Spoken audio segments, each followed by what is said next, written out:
Hello, everybody, from Studio A in Texas, USA. It's the award-winning In Wheel Time Car Show. Today, inside our new car showroom, the Cadillac CT4, I hope. We'll give you an in-depth review. We've got Mr. Electricity, Richard Buzz Smith, with Electric Vehicle Talk. You'll get this week's automotive news. Conrad's Car Clinic. We talk about the 1994 Mitsubishi Delica. What did he say? The Delica. You'll want to stay tuned for that. All just ahead on today's In Wheel Time Car Show for Saturday, October 3rd, 2020. Howdy. Along with Mike Out of This World Mars, King Conrad DeLong, Jeff Zekin sitting just off camera. I'm Don Armstrong. So glad that you could join us on this Saturday. And we're just going to get right into it with Mr. Buzz himself, Richard Buzz Smith, the EV-angelist. Richard, it is always good to see you and to hear from you. Glad you could join us today. How are things going? Oh, things couldn't be better. Call me Buzz. All right, we're going to do that.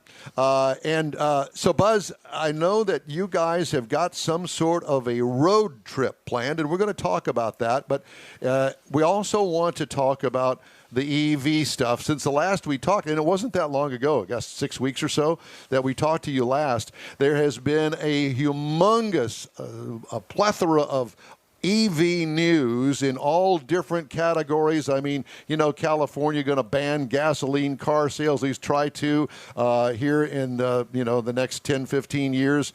There's that. There's all sorts of stuff going on with manufacturers out there as far as EVs are concerned. Everybody and his mother, and even builders that we've never heard of before, jumping on the EV bandwagon. But, you know, not only have I had my issues with EV charging, but apparently to confirm my fear, there's a story today. Paranoia. Yeah, paranoia. There's a story that came up on Automotive News, and here it is. Most EVs now being planned have hundreds of miles of rated range, more than enough for daily driving, but extended or extensive use demands ample and widespread availability of charging. And when it comes to the emerging electric vehicle market, range anxiety is evolving into charger anxiety. Most EVs now being pumped into the future product pipeline have hundreds of miles of rated range, more than enough for daily driving, but extended or extensive use demands ample and widespread availability of charging. I'm not going to bore you with all of the other stuff that goes along with it, but, you know, going on a road trip, I used the example that happened last Thanksgiving out in California and the trip between San Diego and Los Angeles. And, you know, Los Angeles, San Diego, both huge EV markets out there, especially for Tesla. And so Thanksgiving, everybody's going to L.A. from San Diego and vice versa. And there are no charging stations between the two except for one. And they had like a day's worth of cars lined up to get a charge to get the rest of the way. And that is, let's face it, going to be an issue here for a while because they're just, in the cities, not a big deal. And all of the chargers, the home chargers, that's not a big deal. But when you get on the road, that could be a big deal. Am I right? No.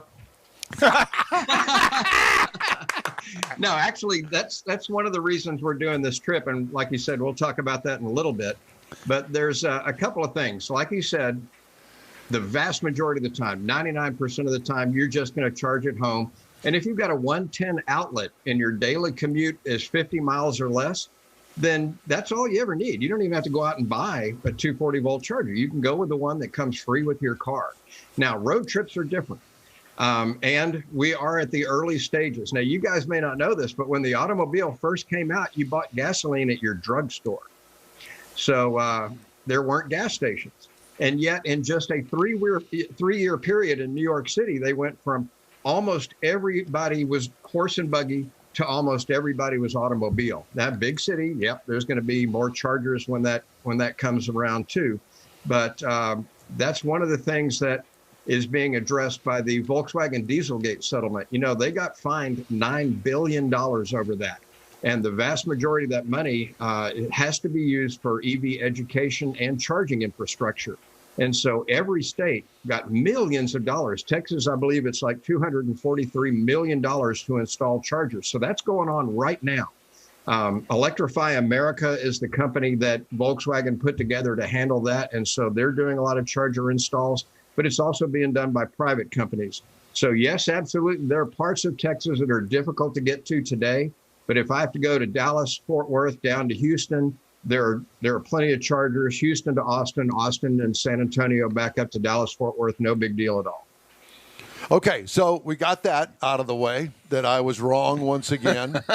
All right, so listen, I'm wrong most of the time, but at any rate, I think that you got the gist of the story, that it depends really today on your route that you take. And most EV cars that I have ever been into will help you find the nearest EV station. So I think that if you plan your route accordingly, on some back road somewhere, you might not have a charging station. Okay, so you might have to go 2 miles extra to go a different route to find a charging station. Am I correct? Yeah, that's correct. And there's also, when you're out in public chargers, there's two types. The level 2, which is 240-volt AC charger, is going to drop about 25 miles of range into the car per hour you're plugged in. So for cross-country driving, not the best way to go. Right. DC fast charging, within the first 30 minutes, say on a Bolt EV, you're going to get 100 miles of range. In some of the other cars out there, you get 80%, like a Tesla Model S, I believe it's 80% of their total range, around 320 miles of range in about half an hour. So lunch or something. Thing is, you're going to get there, but lunch. I just recently went to Estes Park, Colorado, and I thought, well, let's map this out as an EV trip from Dallas, Fort Worth. And I was going to have to go way out of my way because the Panhandle just doesn't have any chargers. I was going to have to go up north to Kansas and then cut over, and I didn't want to do that. But things are changing.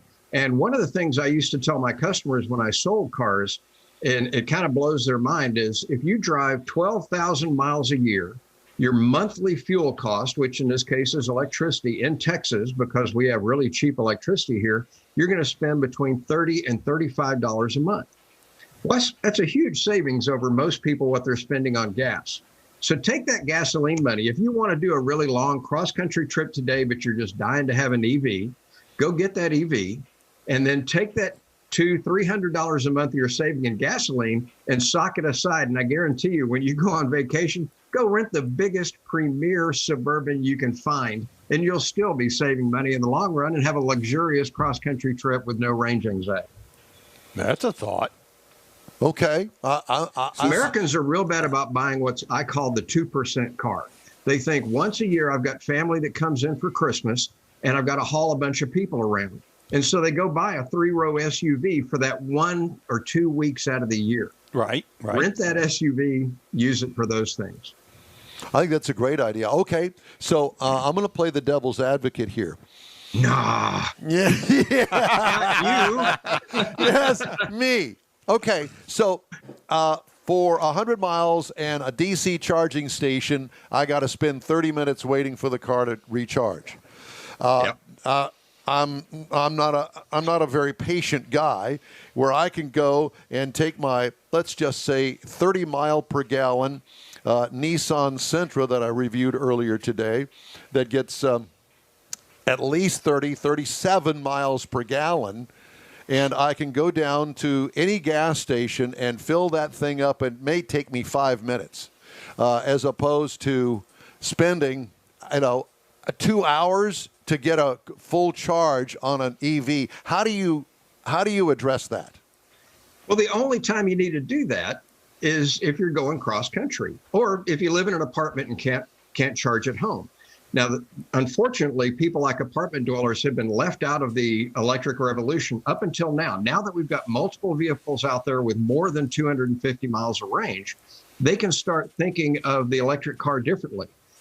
Most people like me who have electric cars and can charge at home, we think of them like our smartphone. If you're home, plug it in. Even on 110, you're going to have a full tank every day when you leave, and you don't have to ever find a gas station, stop at a gas station, or any of that stuff. But the apartment dwellers have been left out because they had no place to charge. Well, now with these chargers, especially in metropolitan areas showing up, they can start thinking of the car not like a smartphone, but like a gas car. So on your way home every day, do you top off your gas tank? Well, no. Everybody hates going to the gas station anyway, and that would be just compounding the problem. Every time I go there, I'm smelling fumes. There's some guy smoking a cigarette, and I'm thinking, oh, God, the place is going to blow up. A panhandler come up and ask me for change so he can get out of town. And then invariably, the receipt thing says, or the screen says, receipt failed to printed, see cashier inside, which just drives me crazy. Me too. Well, now an apartment dweller just once a week instead of once a day would go to a restaurant or a movie theater that has a charger, plug into DC fast, go watch a movie, go have dinner. By the time you come out, it's full for the next week again. Or go to Buc-ee's, because usually when you go to Buc-ee's, you're always going to use their restroom. And you're in there for at least an hour shopping. Wandered around trying to buy beaver nuggets. That's it. Okay, so hold that thought. We got more questions coming up. Stay with us. Buzz Smith, EV-angelist, on the line with us right now, and we're going to talk more with him in just a second. GTG, BRB, OMW, be there in a few. You may think that these kinds of texts are fine because of their length, and you can easily send them at a stoplight. But no, answering one text can take your attention away from the road for 5 seconds. And traveling at 55 miles an hour, that's enough time to travel the length of a football field. Make good decisions. Don't text and drive. Visit StopTextStopWrecks.org, a message brought to you by the National Highway Traffic Safety Administration, Project Yellow Light, Noise, and the Ad Council. Talking to Buzz Smith, the EV-angelist here on the In Wheel Time Car Show. So glad that you could join us today, and thank you, Buzz, for joining us as well. We're talking EVs, we're talking about charging stations, range anxiety, all of the above. And I don't want to be Mr. Negativity here. I'm not trying to do that. It just comes natural. It just comes natural. It's part of my DNA, or is that DA? Well, I know, George Skelton said you love electric cars so much, your favorite music is AC/DC.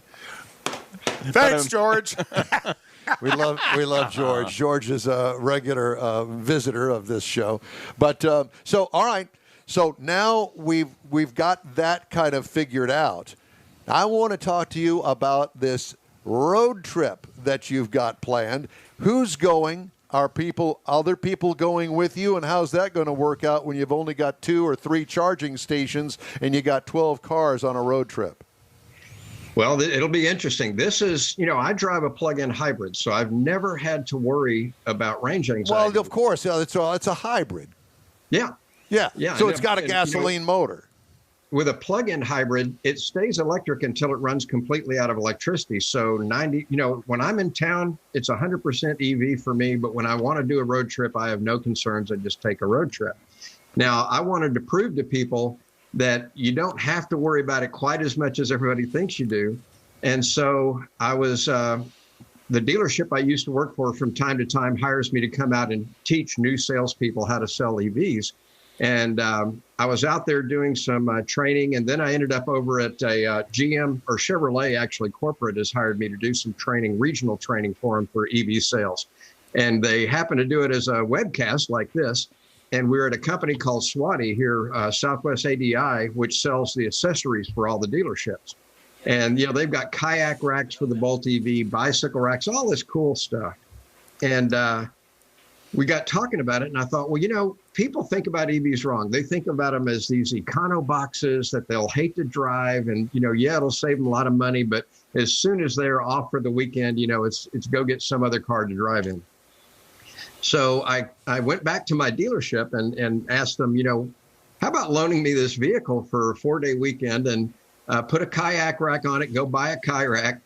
Put a bike rack on it that'll hold at least 2 bicycles, and my wife and I will take this thing across Texas.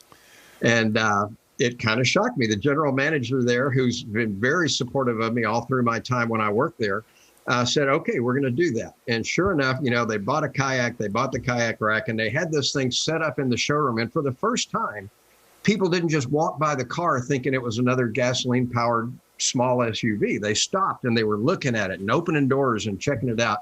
And so they realized, yeah, this is just a different way to approach selling the vehicle and putting it in a different light than most people anticipate.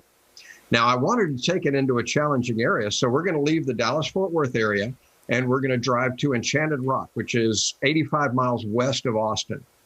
And my original route, yeah, I've had to make some revisions to it, but my original route took me through not major interstates, just, backcountry, farm to market type roads and state highways. And the reason I chose that route was and you guys might know how to pronounce this since y'all are good at pronunciation, Hico, Texas. I don't know if it's Hico or Hico or what. I think it's Hico.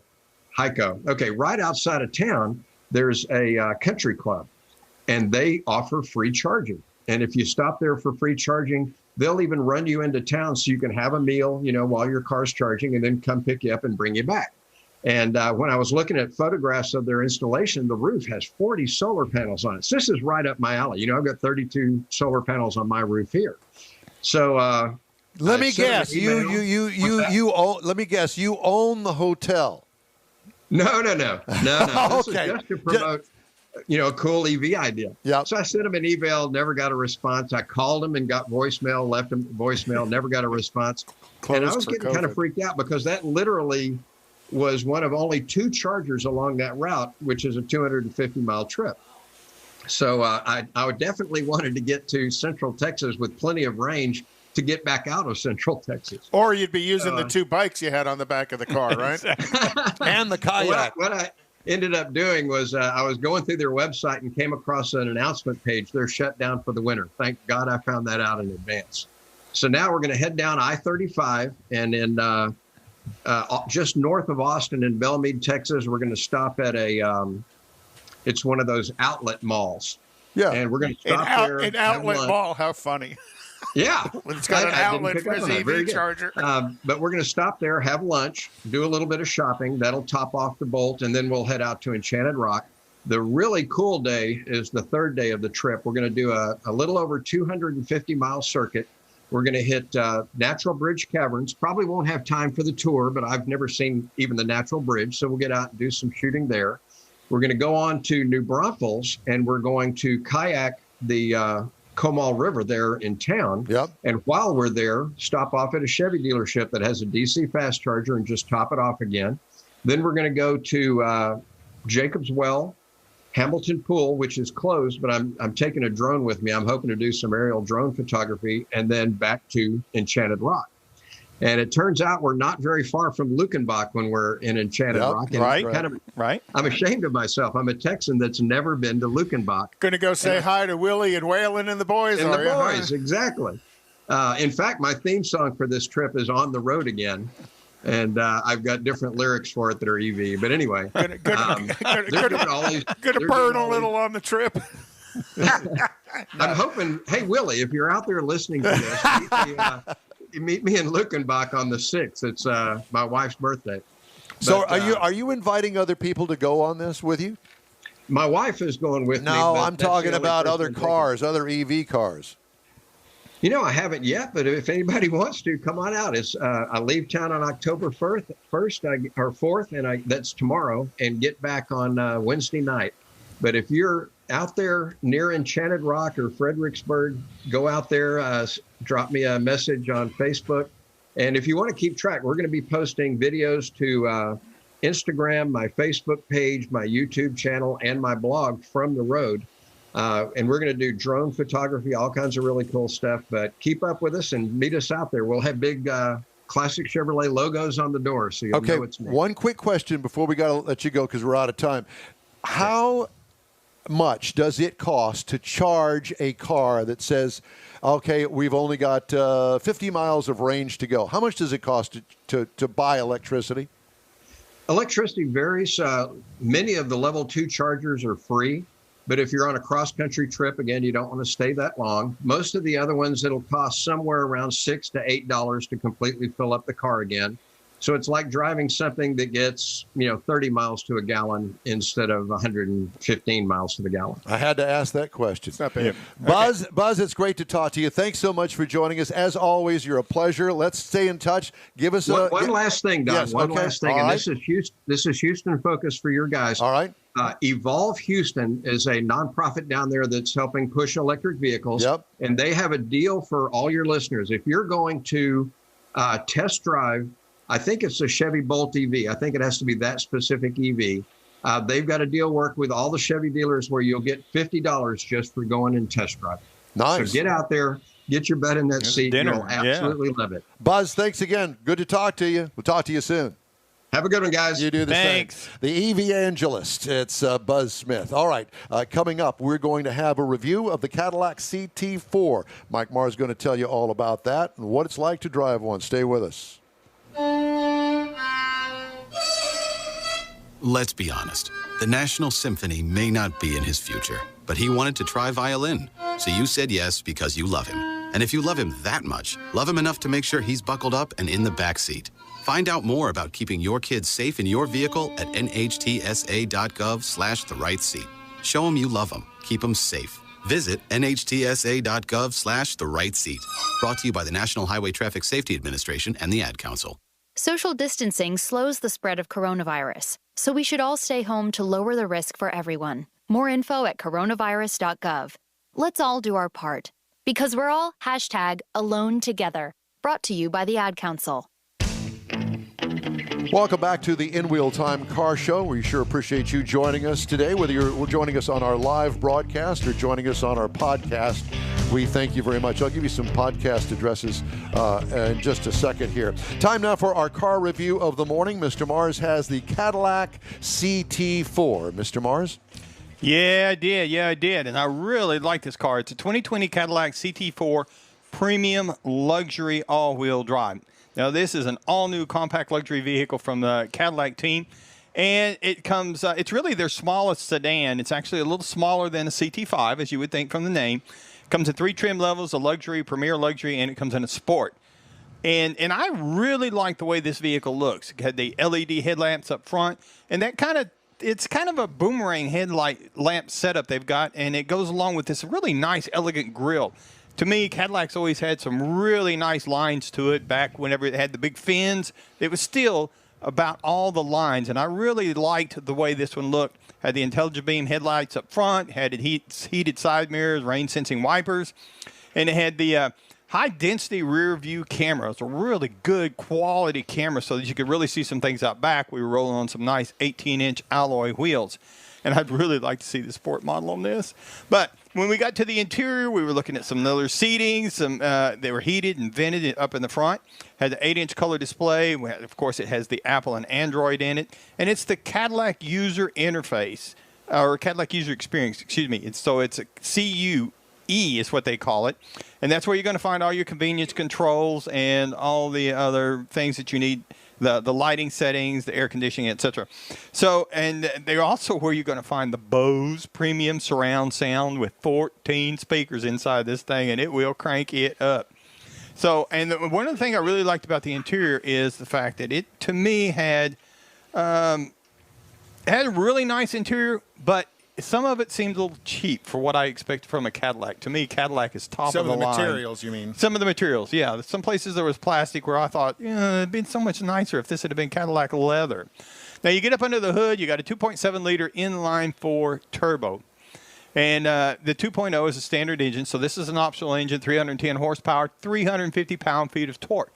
And this is backed by a 10-speed automatic, and I thought it worked really well together, a really nice package. So the EPA says you should be looking for about 20 miles to the gallon in the city, 28 out on the highway for combined of 23. And I did get 22 out of this. And I really liked driving it because it did have a sporty feel to it. It had to me, Cadillac just has a little different level. I guess maybe because of the time that I grew up and what I saw, the doctors, that was a doctor's vehicle and things. So I just have a different attitude towards the Cadillac, but it had very responsive steering, and it did have a sport mode that would change things a little bit, but it didn't quite go like if you got the sport trim. Now, we did have the all-wheel drive, and the sporty feel was there, but it didn't really feel like an all-wheel drive either. And so it's an entry-level luxury sports sedan is what you're going to call this vehicle if you go to look at it. And if you're going to look at something else to compete with it, maybe an Audi A3 that starts at around $33,300, or even a Genesis G70 that starts at around $35,000. But you can get a base CT4, which is the new model from Cadillac, for $32,995 starter. Now, the premium luxury CT4 that we were driving started at $37,495, and the MSRP is tested with a few options. $49,270. That's a boost. Yeah. Yeah, it has some stuff added to it. When you said that $30,000 range, I thought, well, sweet spot. Yeah, the sweet spot. It was bumped quite a bit between the bows, the wheels, the engine. Putting content on it, added about $12,000. Yeah, it was a bunch. Okay. So, but it was a very nice car. Very nice, the Cadillac CT4. Thank you, Mr. Mars. Let's check in on our national events calendar, and Mustang Fest is going on this weekend in Corpus Christi. So if you're anywhere in the Corpus Christi area, Mustang Fest, head on down to Corpus and check out the national. Well, we might have viewers in Corpus. Oh, I know. That's what I'm saying. That's why if you're over there, go check it out. Where is it? At the convention center in Corpus Christi. Okay. And then on the October 18th, the Dallas Truck and Jeep Fest. There's supposed to be like 2,000 vehicles there, including about 400 vendors, and that is going to be out at the racetrack. The Muscle Car and Corvette Nationals is going to be, again, in the Donald Stevens Convention Center in Rosemont, Illinois, which is in the Chicago area. The October 24th is the Japanese classic car show in Long Beach.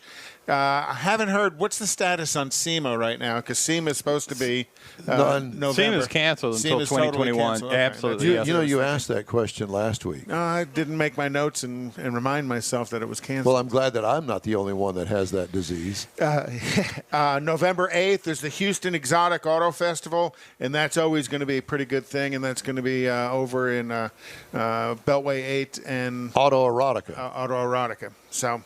I think it's supposed to be whatever. It's Exotic Auto Festival. The Dub show. The Dub show in Dallas, and then I believe the Los Angeles Auto Show has been. Wait, what the hell is a Dub show? Dub is the lowered cars with the 22s, 24, 26, 28-inch, 30-inch wheels and tires. Okay. The donk. The donk. Yeah. We still haven't heard status on Houston Auto Show, have we? Did you hear from Not yet. Rochelle? Rochelle is still working on that. I think it's so that's scheduled for the 27th through the 31st of January of 2021, and then followed shortly after that in February is the Houston RV Show. So that's the National Car Show scene. All right, thank you, sir. The In Wheel Time Car Show streams on Facebook, YouTube, InWheelTime.com.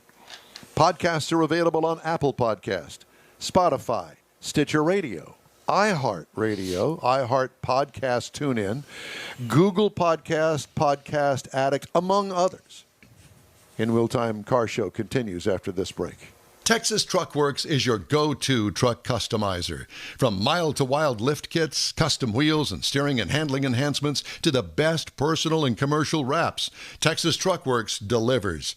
Let Texas Truck Works founder Scott Stevens help you get the most out of your truck or Jeep. Texas Truck Works has decades of customizing experience, including power adders and complete engine swaps. Let the Texas Truck Works team design an upgrade plan that fits your budget. Get truck attitude today at TexasTruckWorks.com.